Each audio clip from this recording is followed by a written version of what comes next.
My husband left $52 million. At the will reading, my daughter-in-law stood up and calmly announced I'd been cut out. I'd bathed him. I slept in hospital chairs for 6 months. She was too busy to visit. Then the lawyer started laughing, and I realized my husband had outsmarted her and left a message only I would know how to find. I watched my daughter-in-law stand up at the table and declare, in the calmest voice you can imagine, that I no longer had a place in the estate he and I built over 44 years. "My name is Lindsay Cole," she said smoothly, "executor and trustee of the Brooks Family Trust. Under the revised will, I'll be overseeing the transition of assets." She said executor like queen. I sat at the far end of the long table, hands folded in my lap. No folder, no pen, no copy of the documents everyone else seemed to have. Just a paper cup of coffee going cold in front of me. I'm Helen Brooks. Or, according to the paperwork they were passing around that morning, I'm nobody at all. We built our life in a plain brick house outside Portland. The flash came later, when Charlie's software company took off. He sold it in his late 50s and spent the next decade mentoring startups and wrecking my kitchen with his chef phase. It wasn't a perfect life, but it was ours. When he got sick, the money didn't matter. Pancreatic cancer. 6 months between something is wrong and there's nothing more we can do. 6 months of sterile hallways, morphine pumps, and watching the strongest man I've ever known shrink into hospital sheets. I was there for every scan, every blood draw, every 3 a.m. panic. I learned which nurse liked sour candy and which one would sneak him an extra blanket. I learned how to sleep sitting up in a plastic chair without letting go of his hand. My son Daniel visited when work allowed. Lindsay, my daughter-in-law, mostly sent texts. "Tell Charles we're thinking of him. I'm slammed this week." At the end, Charlie couldn't walk to the bathroom without help. I bathed him. I changed his clothes. I held the vomit basin when the chemo hit too hard. Lindsay called once to ask if we'd signed the updated paperwork yet, not to ask how he was breathing. If you've ever spent months keeping someone alive with your bare hands and then watched the people who were too busy to show up sit at the head of the table when they die, you already understand what that conference room felt like. Lindsay flipped open a blue folder. Per the amendments filed 6 months ago, primary controlling interest in the Brooks Family Trust passes to myself as trustee, with Daniel as contingent. Her tone was all business. Charlie's lawyer for the past 30 years, Harris, wasn't even in the room. She'd chosen a firm of her own instead. Young, polished, efficient. A junior associate finally asked the question, "And Mrs. Brooks, her share?"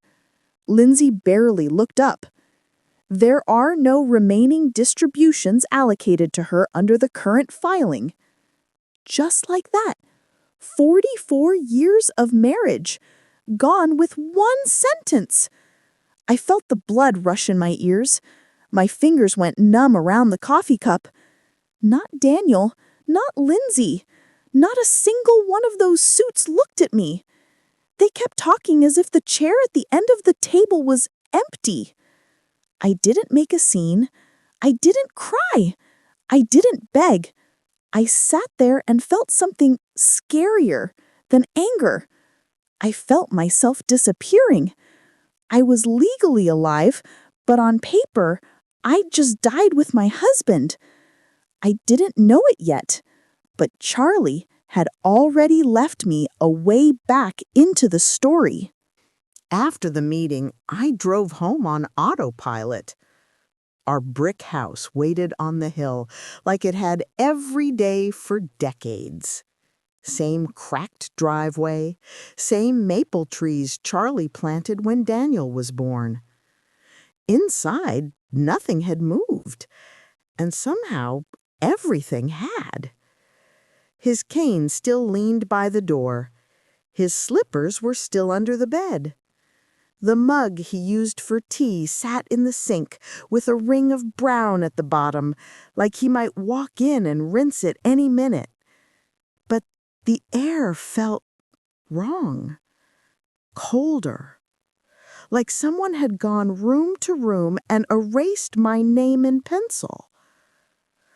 I sat on the edge of the bed, still in my funeral black, staring at the dent his body had left in the mattress.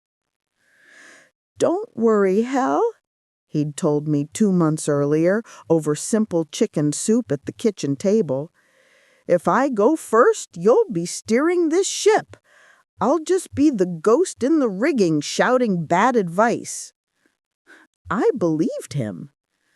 We'd sat with Harris years ago and drawn up a will that made sense. House to me, a comfortable cushion, charitable funds we'd decided on together, then whatever was left to Daniel and the foundation.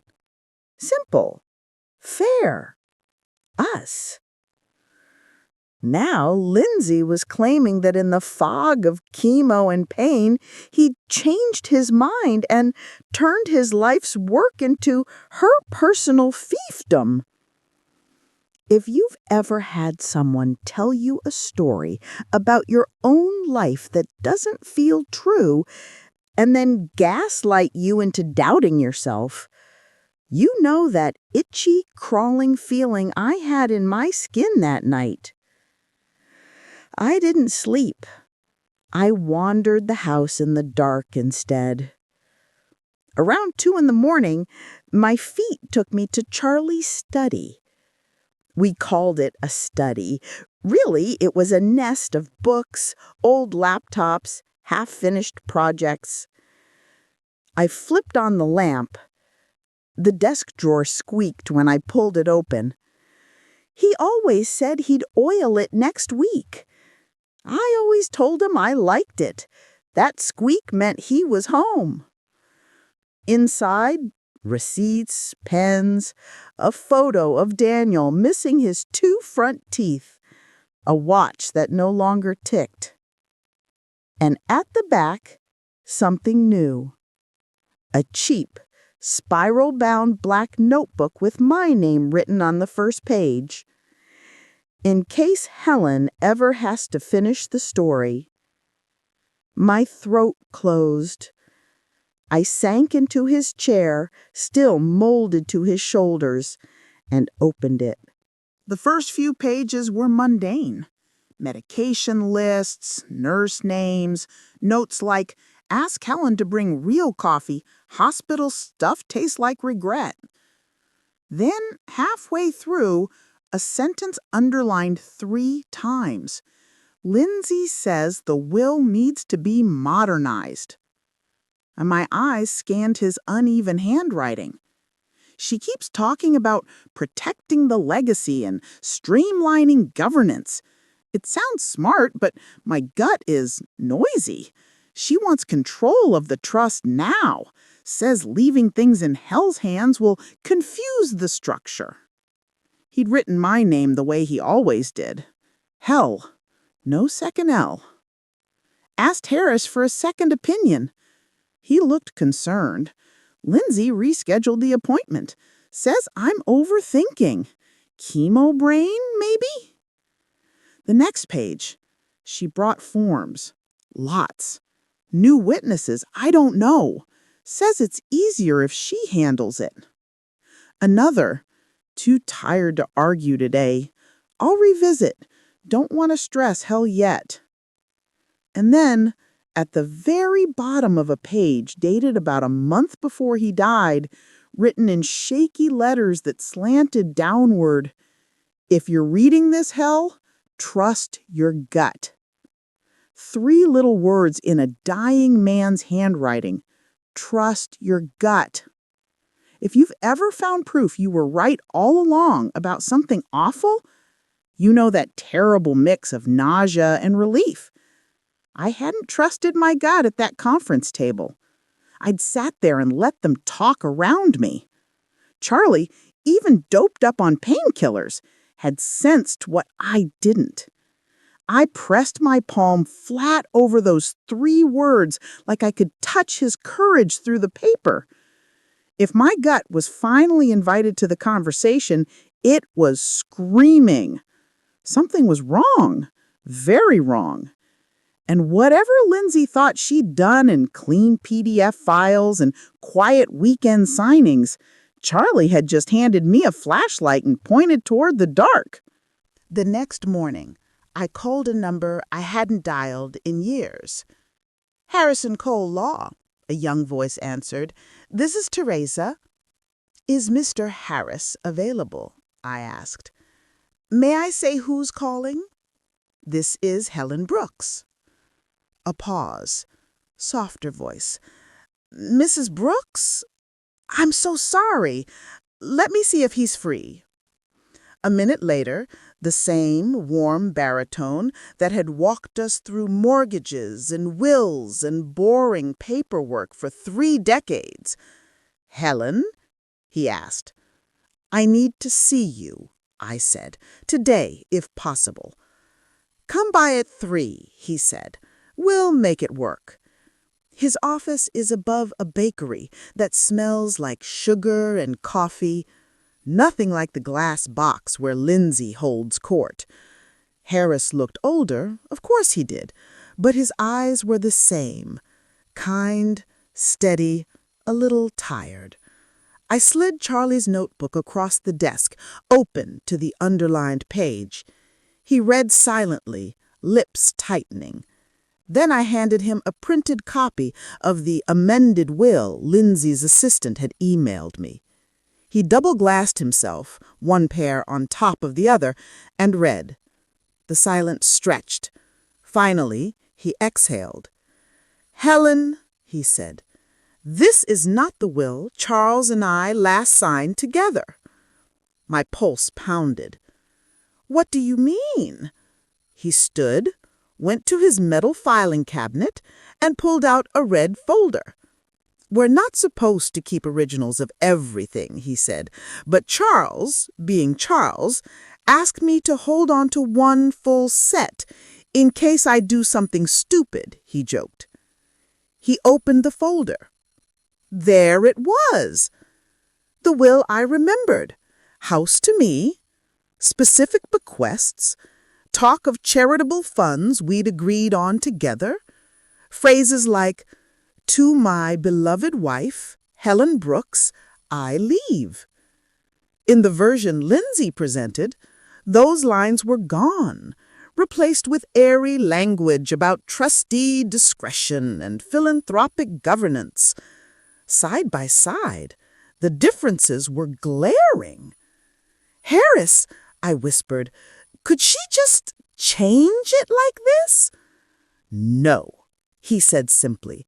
"Not legally, not without proper process, not without your informed consent, particularly not when Charles was as ill as he was."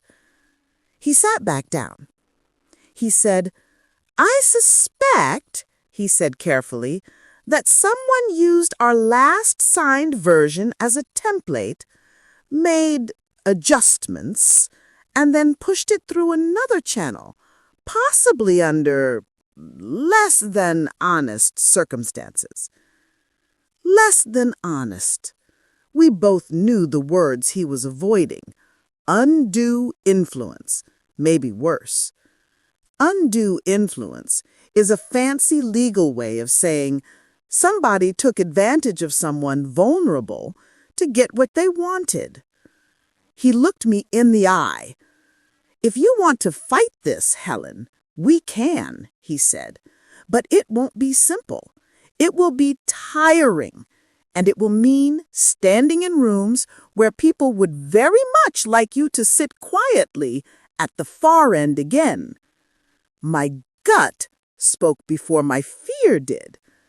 I'm tired of being edited out, I said. Charlie asked me to trust my gut. I'm going to do that. Harris gave a small, proud nod. In that case, he said, I'm bringing in reinforcements. Jaina Rivera walked into the room with a notebook, a laptop, and the energy of someone who'd seen every trick in the book and was bored of them. Jeans, blazer, red sneakers, messy bun, tiny fountain pen tattoo on her wrist. Helen, she said, shaking my hand, Harris told me what's going on. First of all, I'm sorry. Second of all, I'm very angry on your behalf. She laid out the paperwork on the table. Original will, new will, Charlie's notebook, the meeting invitation, county record printouts. She tapped the signature page of the so-called final will. Legally speaking, she said, we're going to argue that this document is invalid. In English? I asked. In English, she said, we're going to tell the court someone pushed a very sick man into signing something he didn't truly understand, or they changed it for him. She pointed at dates. The new will is dated 3 weeks after his third chemo round started. According to his medical file, he was in rough shape. I murmured, he could barely hold a mug. Exactly, she said. Yet Lindsay claims he spent a Sunday evening in a conference room signing 20-plus pages without you there. Convenient, right? She gave a tight smile. We'll call this what it likely is. Undue influence, possibly edging into fraud. But I'll keep the jargon out of your way as much as possible. My job is to translate. She flipped to a fresh page. Our first move? File a challenge and ask the court to freeze big moves. No selling property, no shifting millions, no, oops, it's already gone while we dig. She looked at me. I need to ask you something hard, she said. Are you ready to have people question your memory, your sanity, your motives? Because I promise you, that's coming. If you've ever stood up to someone who's used to getting their way, you know this. They don't suddenly become reasonable when you set a boundary. They double down. I thought of Lindsay's calm face at the table, of Daniel's eyes sliding away. I remembered Charlie's shaky handwriting. Don't let anyone edit you out of our story. Yes, I said. I'm ready. Good, Jaina said, a glint in her eye. Then let's go remind some people that widows aren't furniture. Lindsay struck first. Of course she did. A thick letter arrived a week later from her firm. According to them, I was misunderstanding Charlie's intentions, allowing grief to cloud my judgment, interfering with lawful administration. My favorite line? We are concerned about Mrs. Brooks's current capacity to manage complex financial matters. There it was, the let's make her look confused strategy. If you've ever been called crazy for noticing the math doesn't add up, you know exactly what that letter felt like. I put it in a drawer and called Jana. Ah, she said when I read it aloud. Classic. Don't answer. We'll respond in court. 2 days later, a different envelope arrived. Cream paper, gold lettering, West Ridge Country Club. You are cordially invited to an exclusive evening honoring the legacy of Charles Brooks, hosted by the Brooks Foundation, curated by Executive Director Lindsay Cole. There was a schedule.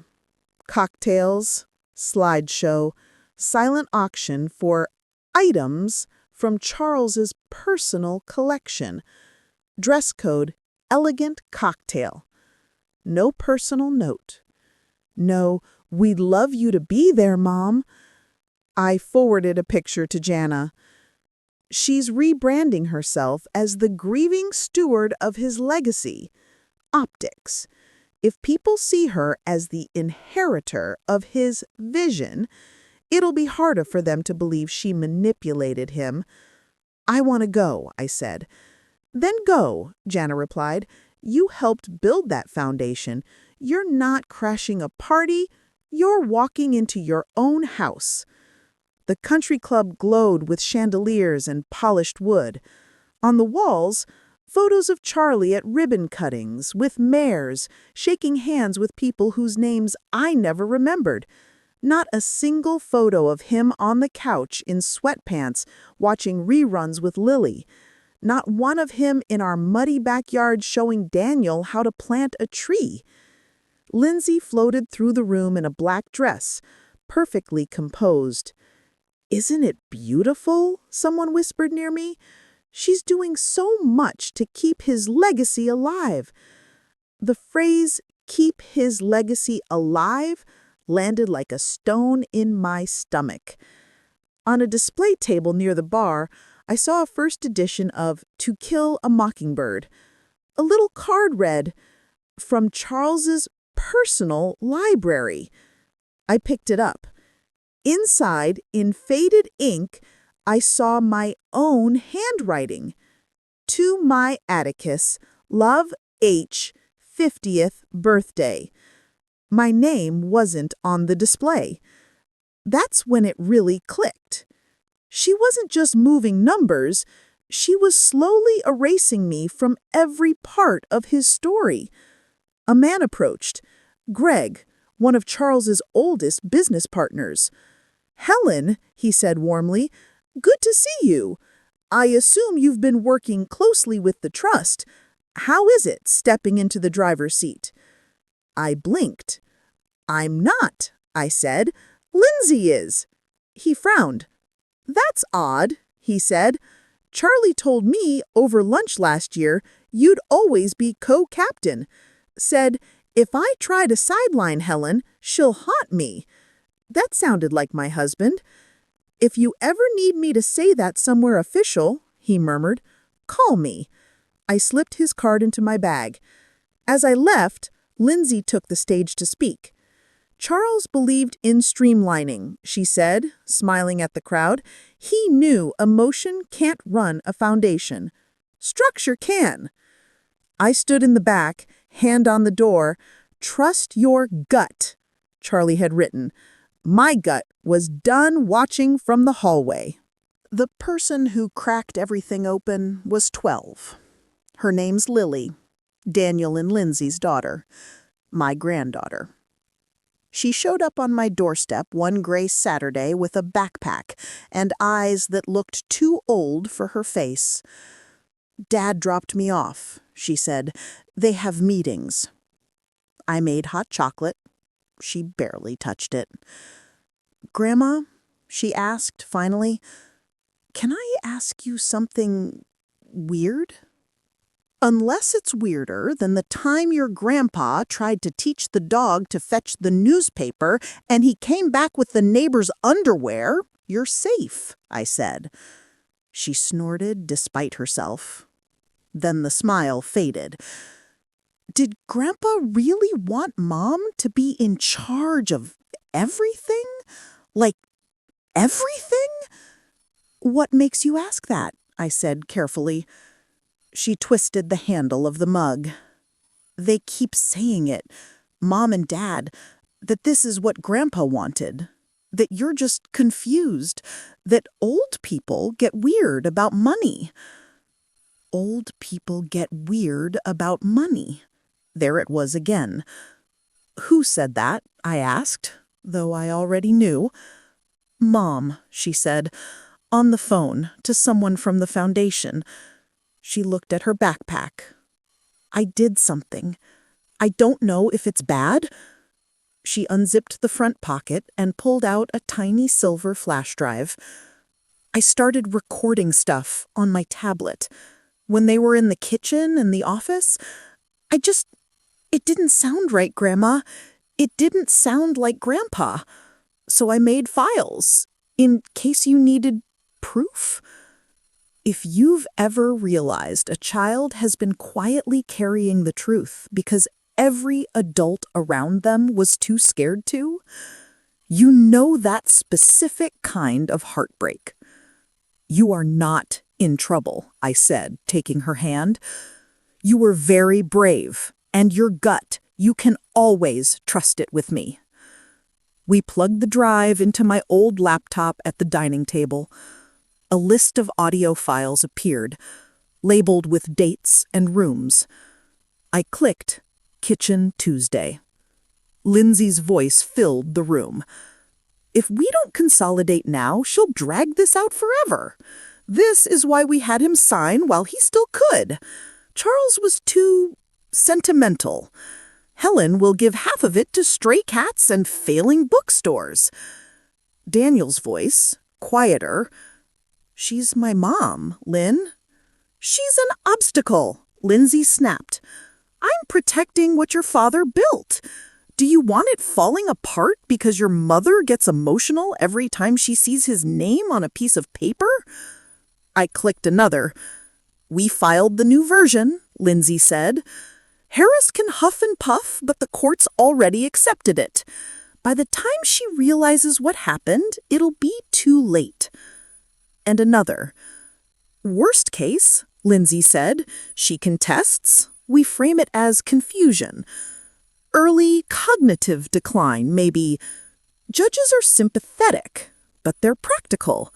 She'll look unstable. I've run this play before. She had a play for this. My hands clenched on the table. If you've ever been told you're overreacting, oversensitive, imagining things, and then heard your fears confirmed in someone else's own words, you know that moment when your world cracks and your spine straightens at the same time. Grandma, Lily whispered, did I mess everything up? I pulled her close. No, sweetheart, I said. You did exactly what your grandpa wanted us all to do. What's that? She asked. Trust your gut and refuse to be edited out. With Lily's recordings, everything changed. Jaina listened to them in her office, jaw tight, eyes flashing. When the last file ended, she leaned back. Well, she said, if anyone ever doubted intent, we can retire that question. She filed our challenge formally. In plain terms, we told the court, this will doesn't match who Charles was. It doesn't match his long-expressed wishes, and there's proof his trustee-to-be was scheming to push his wife out and smear her if she complained. We also asked the judge to freeze big estate moves until we sorted it out. At the initial hearing, the courtroom was colder than it should have been. High ceilings, worn wooden benches, fluorescent lights humming overhead. I sat beside Jaina at one table. Lindsay sat across from us with two expensive lawyers. Daniel sat behind her, hands folded, eyes on the floor. The judge was a woman in her 50s with sharp cheekbones and sharper eyes. Jaina laid everything out. Original will and what it said. New will and how different it was. Charlie's notebook and the trust your gut page. The timing of the Sunday signing. The recordings of Lindsay talking about optics and early cognitive decline. She didn't play the clips yet, just summarized. You could feel the tension anyway. Lindsay's attorney stood up and talked about professional stewardship and ensuring philanthropic integrity. He implied that I was confused, overwhelmed, mixing up old conversations with new documents. The judge listened. Then she turned to Harris. Mr. Harris, she said, you drafted Mr. Brooks's previous will, yes? Yes, Your Honor, he said. In your professional opinion, are the changes in this later version consistent with his long-standing intentions? No, Your Honor. They are the opposite of what he expressed to me for decades. She nodded, then looked directly at me. Mrs. Brooks, she said, did your husband ever tell you he intended to remove you from decision-making and leave those responsibilities entirely with your daughter-in-law? No, Your Honor, I said. 2 months before he died, he told me, you'll be steering this ship, Hell. I'll just be the ghost in the rigging. That's a direct quote. For a heartbeat, the judge's mouth twitched like she was suppressing a smile. She shuffled papers. Then she did something that stunned me. She laughed. Not a long laugh, just a short, incredulous huff. Counsel, she said to Lindsay's team, did you truly imagine pushing through such a drastic change at such a vulnerable time with this kind of surrounding context would evade scrutiny? Lindsay's lawyer opened his mouth. She raised a hand. Save it, she said. Here's what's going to happen. She looked at Jaina. The estate remains frozen. No large transfers, no property sales without court approval. Ms. Rivera, you may proceed with full discovery. I'm also appointing an independent handwriting expert to review all signature pages. Then she scanned both tables. And I suggest all involved consider whether they really want the next round of this to be a full public trial, because I will not hesitate. Gavel. Bang. Hearing over. In the hallway, Lindsay stormed towards me. Mom, she hissed, this is getting out of hand. You're letting some ambulance chaser convince you I'm the enemy. Jaina slid smoothly between us. Correction, she said pleasantly. I'm not convincing you of anything. Your own words are doing the heavy lifting. Lindsay glared. This isn't over, she snapped. For your sake, Jaina said mildly, I hope it starts to be soon. If you've ever watched someone used to winning suddenly realize the deck is no longer stacked in their favor, you know the look on Lindsay's face that day. Discovery is just a fancy word for drag every relevant email, calendar entry, draft, and sticky note into the like. Lindsay's firm insisted there was nothing to hide. But the server said otherwise. Buried in thousands of messages, Jaina's team found gold. Need to push Charles on revised clause. He's dragging feet. Frame changes as simplification so Helen doesn't interfere. Ensure Sunday conference room logs show presence if questioned. Need clean signing narrative. Drop mention of Helen as co-trustee from the draft. Standardize governance. Optics will be better. And my personal favorite from Lindsay to a partner? If Helen insists on being involved after Charles passes, we can offer her an advisory board seat. Title, no power, optics only. Title, no power. That was exactly what she tried to give me in that conference room. A chair at the table so long as I stayed quiet.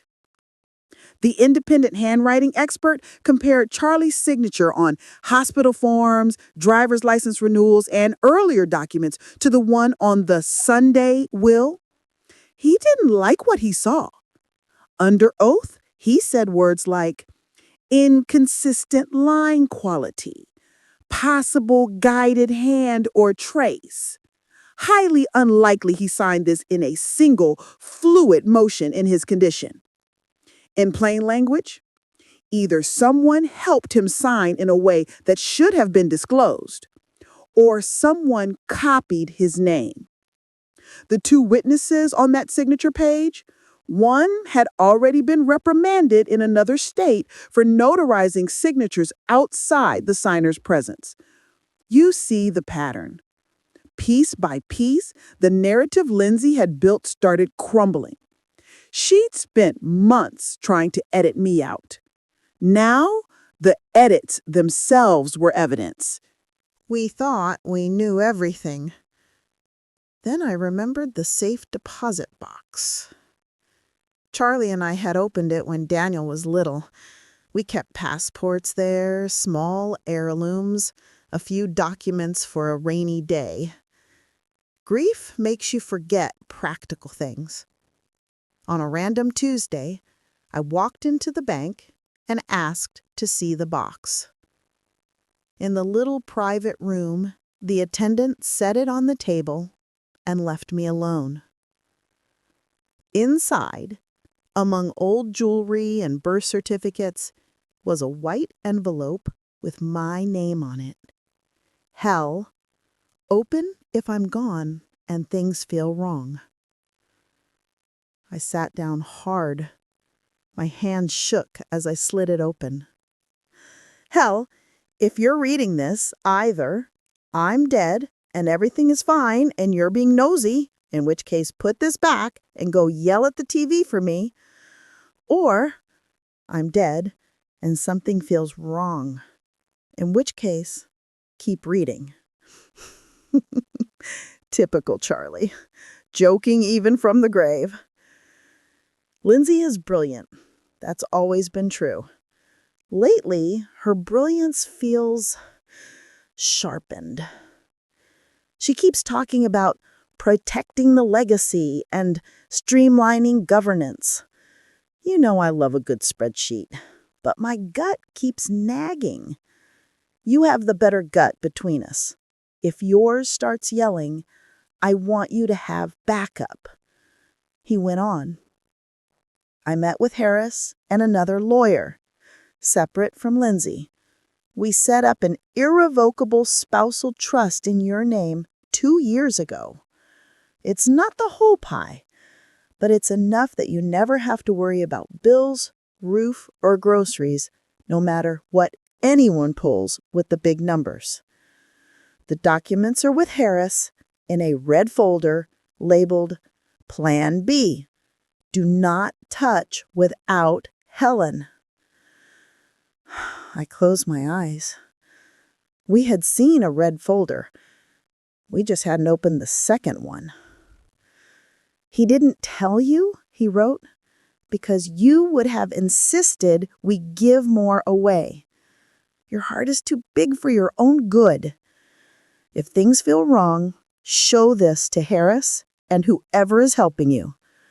Activate Plan B. Men, do what you do best. Trust your gut. And don't let anyone edit you out of our story. I love you. C. There it was again. Trust your gut. Don't let anyone edit you out. I cried in that cold little vault room. Not just out of grief this time, out of relief. He hadn't abandoned me. He'd tried to protect me from exactly what was happening, even if he hadn't managed to stop all of it. At Harris's office, we opened the second red folder. Plan B was real, filed, notarized, untouchable by anyone but me. Money isn't everything, but knowing I wouldn't be financially strangled while I fought for the truth gave me something priceless. Room to breathe. We still go after the bad will, she said. Not because you need every dime, but because the record has to be set straight. For you, for Lily, for anyone who thinks they can pull this stunt on another widow. She grinned. Charlie gave you a parachute, she said. Our job is making sure the plane he built doesn't get hijacked. Lindsay wasn't just angling for the family trust. She was staging a power grab at the foundation, too. A junior board member, uncomfortable with what he was seeing, quietly tipped Jana off. Lindsay has scheduled a vote to make herself permanent executive director with expanded powers, he said. No term limit, minimal oversight. It doesn't feel right. The vote was set the same week as our mediation session. Of course it was. Two-front strategy, Jana said. If she locks down the foundation, even if she loses some ground with the will, she still walks away with enormous power. We decided to multitask. Jana would handle mediation. I would attend the board meeting. The foundation boardroom had that familiar executive smell. Coffee, printer ink, ambition. I'd been there before. At ribbon cuttings, polite luncheons, when Charlie was alive. Back then, I was Helen, the heart of the operation. Today, I was the widow the new executive hoped would sit quietly in a corner. Lindsay stood at the head of the table, a slideshow glowing behind her. Words like vision, synergy, streamlined leadership. When she noticed me sit halfway down the table, her smile flickered. "Mom, I didn't know you'd be joining us." "Charlie always said I was his unofficial board member. Thought I'd listen in while you discuss his legacy." The board chair, Malcolm, a man who'd eaten my Thanksgiving stuffing more than once, cleared his throat. After Lindsay's pitch about consolidating control, he asked, "Any comments before we entertain a motion?" "I have one." Heads turned. I slid a plain envelope down the table. Before you hand someone permanent, unchecked authority, you might want to read this. Inside were a one-page summary from Jana of the contested will, a couple of printed emails with Lindsay's optics-only quotes, a highlighted excerpt from Charlie's older will mentioning collaborative oversight. Malcolm read quietly, then passed it to his left. The room's energy shifted as each person's eyes tracked the lines. When the envelope reached Lindsay, her face went pale. "This is out of context," she said sharply. "Board matters are separate from family disputes."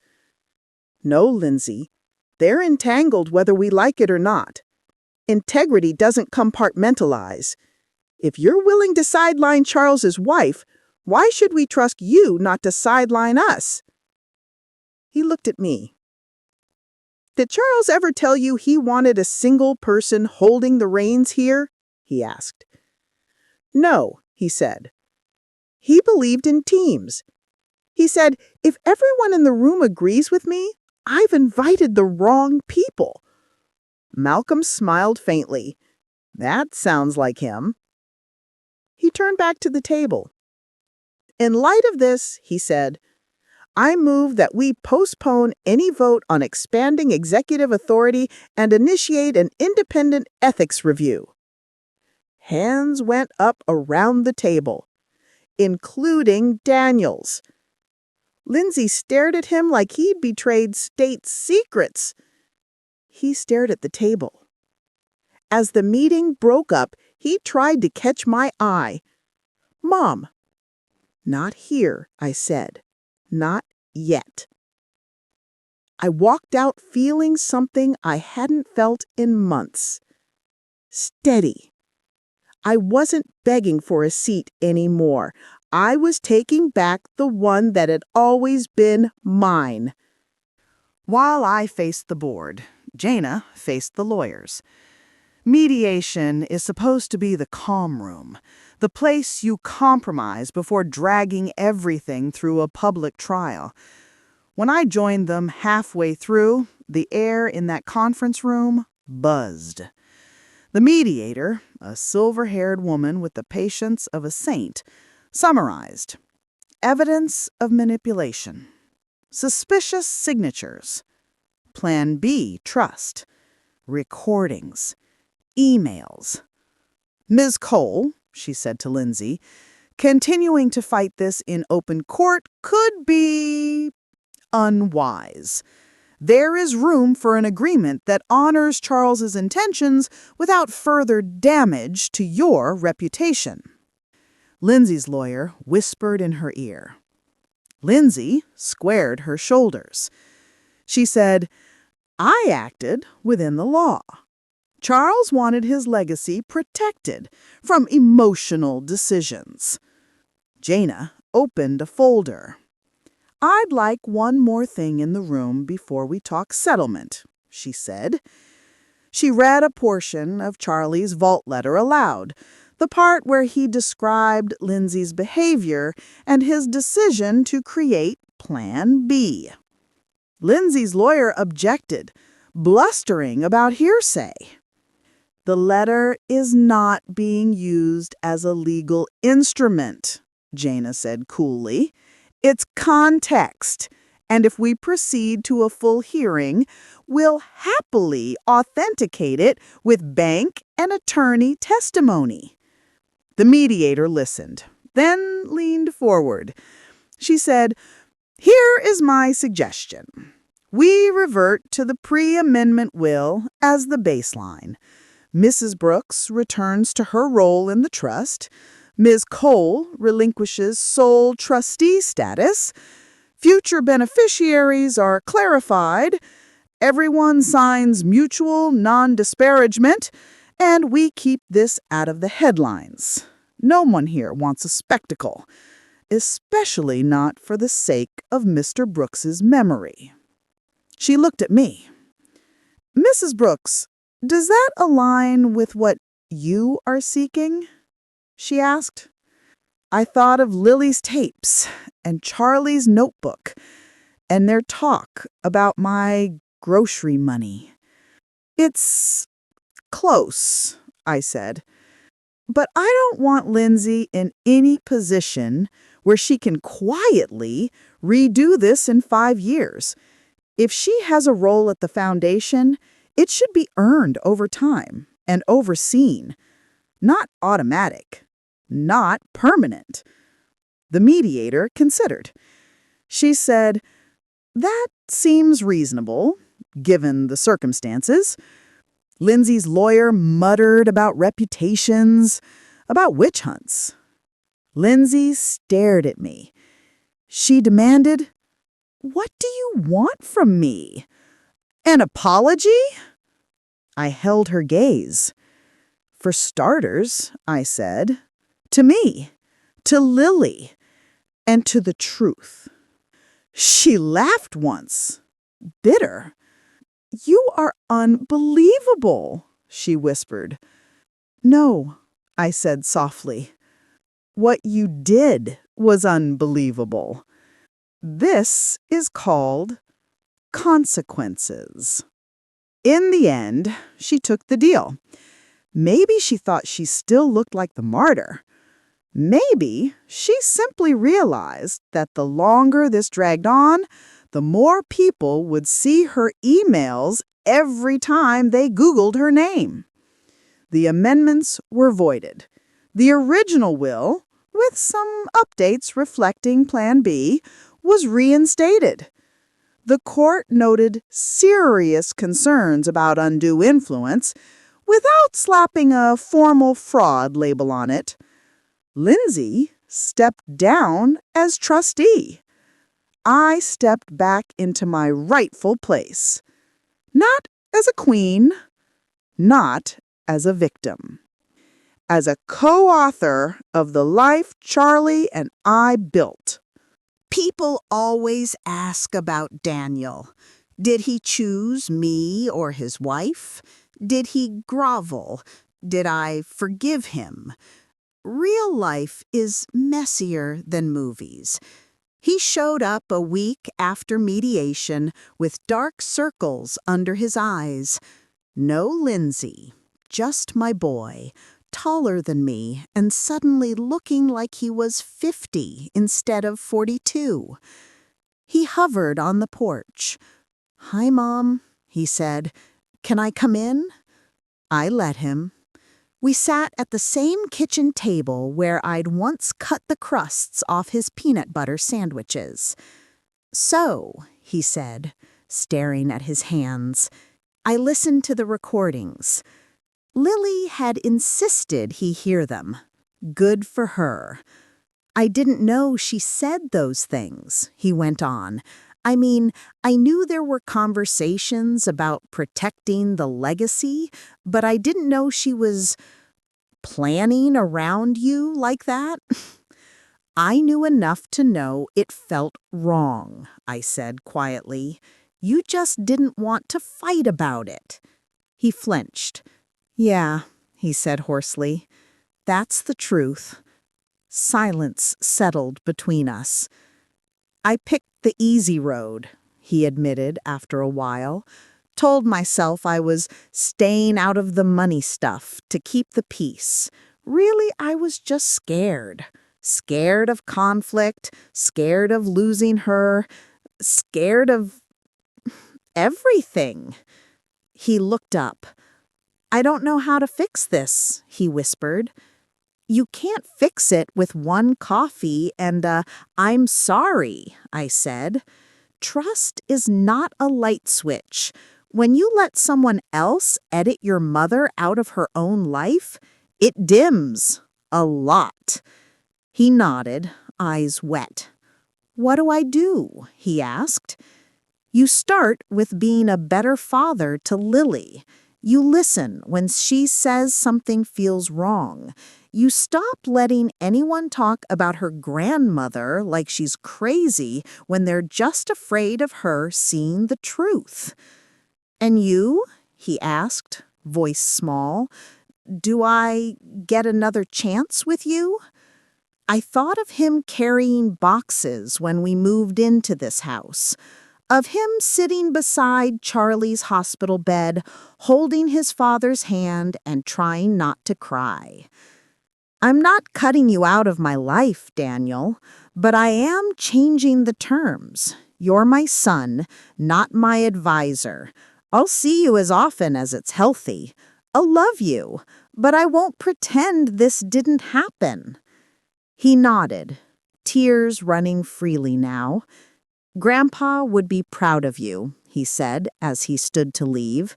"He always said you were the brave one." After he drove away, I stood at the window and let myself grieve a different kind of loss. Not the man who died, but the version of my son who never quite grew a spine until he had to choose. If you've ever had to love someone with your eyes open, you know that particular ache. The legal storm calmed, paperwork filed, accounts retitled, minutes logged. The foundation appointed a new interim leadership committee. I agreed to serve on the advisory council, not because I crave meetings, because I want to be in the room where decisions are made, not as decoration, but as history. We meet once a month. Sometimes I tell stories about the early days of the scholarship program. Sometimes I just listen and nod, letting younger people with fresh ideas take the lead. That's what legacy is supposed to look like. Not control forever, but direction. Plan B keeps me comfortable. I don't worry about light bills or broken roofs. I still shop at the same grocery store. I still clip coupons out of habit. And when I write a check, I sign my name with a little more pressure than I used to. At the community center garden Charlie and I funded years ago, daffodils and iris push through the soil every spring. I go there on Wednesdays to pull weeds and teach teenagers which end of the trowel goes into the dirt. Lily comes for sleepovers every Thursday. We bake, we watch old movies, we sometimes sit in silence, doing our own things, together. One night, She watched me pay bills online. Grandma, she asked, do you ever wish you'd just let Mom do what she wanted so it wouldn't be such a big fight? I thought of the courtroom, the vault letter, the night at the country club. I some days wish there had never been a fight to begin with, I said. But no, I don't wish I'd stayed quiet. Why not? She asked. Because if I'd let them edit me out, I said, what would that have taught you? That you're supposed to disappear when other people decide you're inconvenient? She shook her head so hard her ponytail bounced. I don't ever want that, she said. Then remember this, I told her. Kindness is not the same as surrender. Love without boundaries isn't generosity, it's self-erasure. She repeated the phrase, rolling it around like a new word. Self-erasure. I dotted her chest lightly. Trust your gut, I added. And if anyone ever tries to rewrite your place in your own story, you say the words I finally learned to say. What words? She asked. I will not be edited out, I said. If this story sounds like yours in any way, maybe there's no $52 million, no foundations, no courtrooms, but there is someone trying to treat you like a footnote in your own life, then this part is for you. Maybe it's a daughter-in-law. Maybe it's a brother. Maybe it's one of your own children. Someone who talks over you in meetings, signs papers for your own good, tells you you're confused or too emotional when you question them.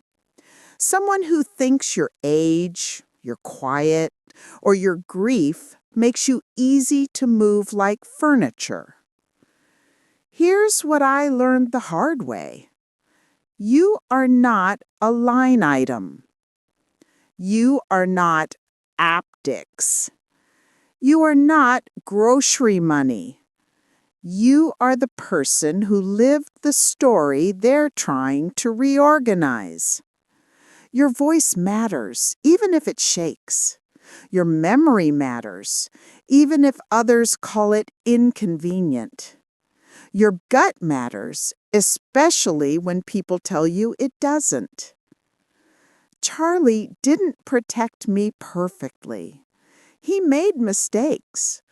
He trusted the wrong person too much, too long. But he did 3 crucial things. He wrote down his doubts. He built a safety net in case his instincts about Lindsay were right. And he reminded me, even from the grave, to trust my gut and refuse to be edited out. The rest was up to me. I had to walk into rooms where they wanted me at the far end and sit in the middle instead. I had to say no when they offered me titles with no power.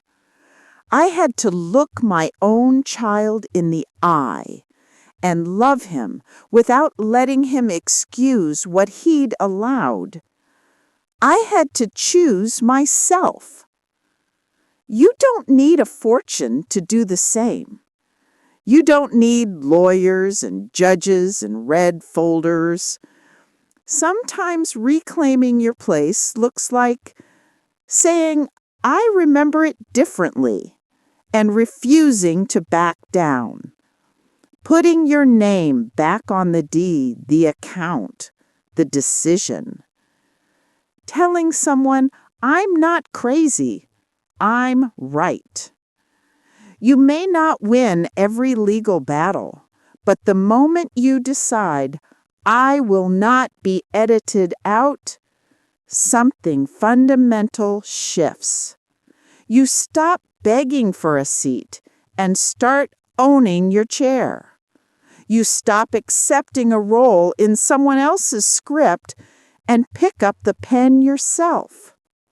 So if your gut is screaming right now and the people around you keep calling it overreaction, listen to the man I loved and the lesson I nearly missed.